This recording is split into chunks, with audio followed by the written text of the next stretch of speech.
জমিদারি প্রথা নেই, কিন্তু রয়ে গিয়েছে সেই জমিদারি আমলের নিয়মকানুন। প্রায় ৩০০ বছর অতিক্রান্ত গোবরডাঙ্গা জমিদার বাড়িতে চলছে দুর্গাপুজো। এক চালার প্রতিমা। এখানে একটা বিশেষত্ব রয়েছে। সাধারণত অন্যান্য প্রতিমা যেমন মহালয়ের দিন চক্ষুদান করা হয়, এখানে কিন্তু মহালয়ের দিন চক্ষুদান করা হয় না, তার দুদিন পরে মা দুর্গার চক্ষুদান করা হয়।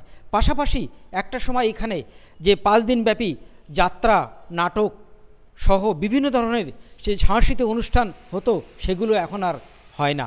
তবে জমিদারদের আমলে যে সেই সময় যে সমস্ত নিয়মকানুন ছিল, সেই নিয়মকানুন কিন্তু কোনো রকম পরিবর্তন হয়নি। আর এই ৩০০ বছর ধরে চলে আসা এই দুর্গাপুজোর আমরা সেই পুজো মণ্ডপের সামনে দাঁড়িয়ে রয়েছি। এক চালার প্রতিমা এখানে প্রতিমা শিল্পী তিনি রং করছেন। আমাদের এখানে যে জমিদার বংশের যিনি রয়েছেন অষ্টম পুরুষ, আমরা একটু তার সঙ্গে কথা বলে জেনে নেব। রয়েছেন অঞ্জনবাবু।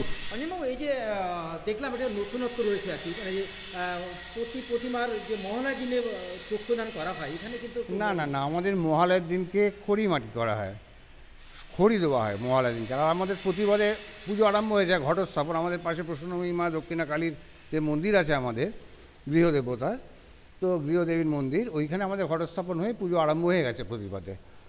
আর ওখান থেকে ষষ্ঠীর দিনকে এখানে আবার বোধন হবে। সপ্তমীর দিনকে কলাবউ এখানে এসে স্নান করে মন্দিরে উঠবেন। আর ষষ্ঠী সন্ধ্যের থেকে আরতি বোধনের পুজো আরম্ভ হয়ে যাবে। সপ্তমীর থেকে পুরো পুজো এখানেই হবে। এই যে জমিদার বংশে একসময় যে পুজো হতো জমজমাট ছিল, সেই জমজমাটটা এখনকার রয়েছে? জমজমাটটা রয়েছে মানে আত্মীয় স্বজন তো আসেই, প্রতিদিনই প্রায় 60-70 জন 100 হয়ে যায়। আর আত্মীয় স্বজন তো আসছেই সবাই। আর একটা জিনিস আমি বন্ধ করেছি সবার মতামত নিয়ে, এবং আমার গুরুদেব ভূতেশ্বরানন্দ মহারাজ বেলুড়ে উনি তো দেহ রেখেছেন। তো 97 সাল থেকে আমরা আমাদের বলি প্রথা বন্ধ করে দিয়েছি। আমাদের মন্দিরে যেমন প্রত্যেক অমাবস্যাতে বলি হতো, আর দুর্গাপূজায় 14টা পাঁঠা 2টো ভেড়া এখানে বলি হতো, তাছাড়া আখ চাল কুমড়ো সমস্ত এই বলিগুলো আমরা বন্ধ করে দিয়েছি 97 সাল থেকে।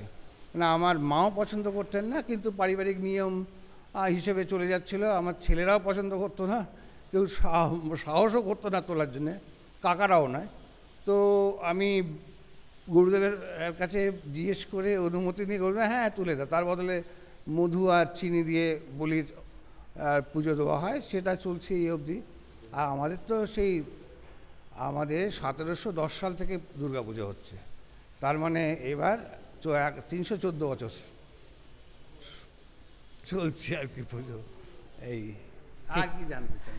ঠিক, প্রায় 300 জমিদার বংশের যে অষ্টম পুরুষ অঞ্জন গঙ্গোপাধ্যায় তিনি জানালেন যে অঞ্জন প্রসন্ন মুখোপাধ্যায় তিনি জানালেন যে মানে 314 বছর ধরে চলছে এই দুর্গাপুজো। তবে এই দুর্গাপুজোর ষষ্ঠীর দিন থেকে এখানে পুজো হলেও ঘট পুজো কিন্তু ইতিমধ্যে শুরু হয়ে গিয়েছে। এবং মূল যে ব্যাপারটা, একটা সময় এখানে বলি প্রথা চালু ছিল, পশু বলি, সেটা কিন্তু এখন বন্ধ হয়ে গিয়েছে 97 সাল থেকে।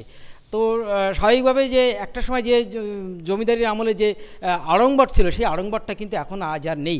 তবে এই যে যারা জমিদার বংশের বিভিন্ন যে সদস্যরা যারা যে বিভিন্ন জায়গায়, যারা দেশ বিদেশে বিভিন্ন জায়গায় চলে গিয়েছেন, তারা কিন্তু এই পুজোর 5টা দিন তারা কিন্তু সবাই এক জায়গায় হয় এবং সবার সঙ্গে দেখা হয়।